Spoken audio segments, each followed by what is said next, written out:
One fateful day, Kirk West's grandmother gifted 10-year-old Kirk a plastic brownie camera. Little did she know that the simple gift would set him on his future career path and ignite his passion for photography.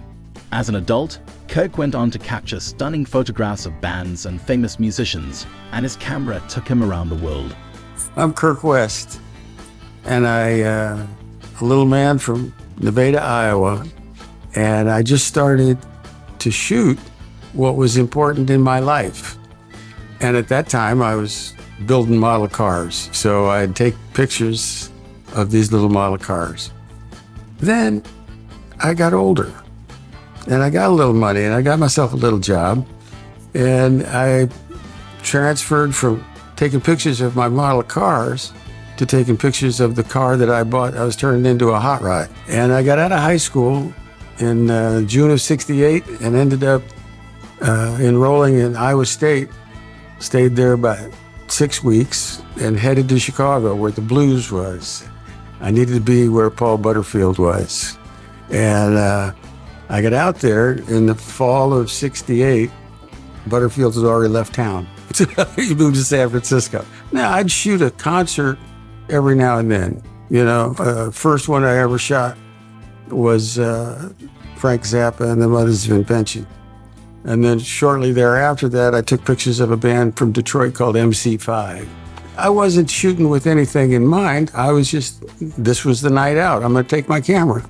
I had shot some great stuff, and I was feeling good about it, but I hadn't really decided that that was my business. I came back to Chicago in '77 and met some people, young guys that were also shooting music. I got myself a job in a photo lab because they had great equipment. So we learned, and I learned, and they taught me, and I taught them. It was actually one of the most creative environments I've ever been in.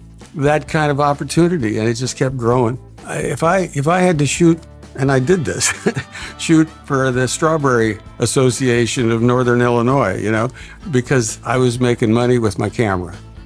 I wasn't a fine art photographer. I was a working photographer, and I wanted to make my living with my camera. Started to really make money and started to being able to actually make money enough to live and wouldn't have to work at a photo lab or wouldn't have to drive a cab. It was more than a passion.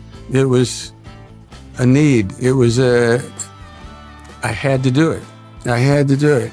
Kirk cut his teeth shooting on film in a pre-digital era where you wouldn't know what you had until you came home, and developed the role of exposures. You didn't know what you had until you went home and developed it and proofed it.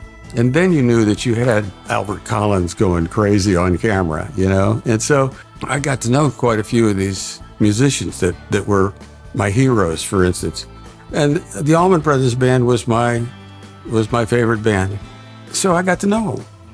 I got to impact and influence and help guide the thing in my life that was the most important musical experience of my whole life.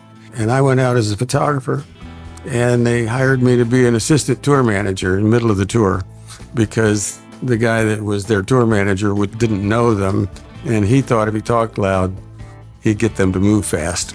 And that doesn't work with old Southern boys. They hired me to talk for him, you know, and said, you can come back out and shoot your pictures later.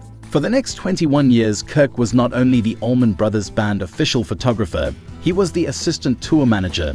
There wasn't any other place in the world he'd rather be. I've been blessed.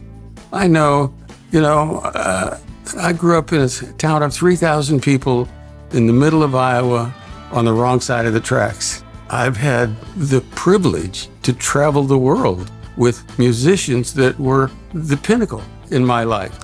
The fact that I was able to contribute to the growth of this, because I took a lot of things that the Grateful Dead did and incorporated it. Once I got that job, I said, okay, I can fix this, I can help this, I can push this, and it all worked out. Tour managers work 20 hours a day and musicians play 3 hours a day. So there's it's an imbalance. And so I got off the road, and I had to teach myself how to see again, because tour managers look for trouble. They look for trouble, they anticipate trouble, they put it out before it becomes trouble. You know, you see a guy over here, he got rules and he's about to break them, and I can tell. So, you know, I lived 20 years of that, And I developed a cynical, suspicious nature to what I was looking at. So when I retired, I put my cameras on the front seat of my car and I drove to Mississippi for 6 weeks, living in Macon, Georgia. And I drove to Mississippi, followed the blues trail that the state of Mississippi has developed a really sophisticated thing, and it's important. I taught myself how to see without suspicion. You know, I'd drive down an old country road and I'd drive by a church that hadn't been painted in 50 years.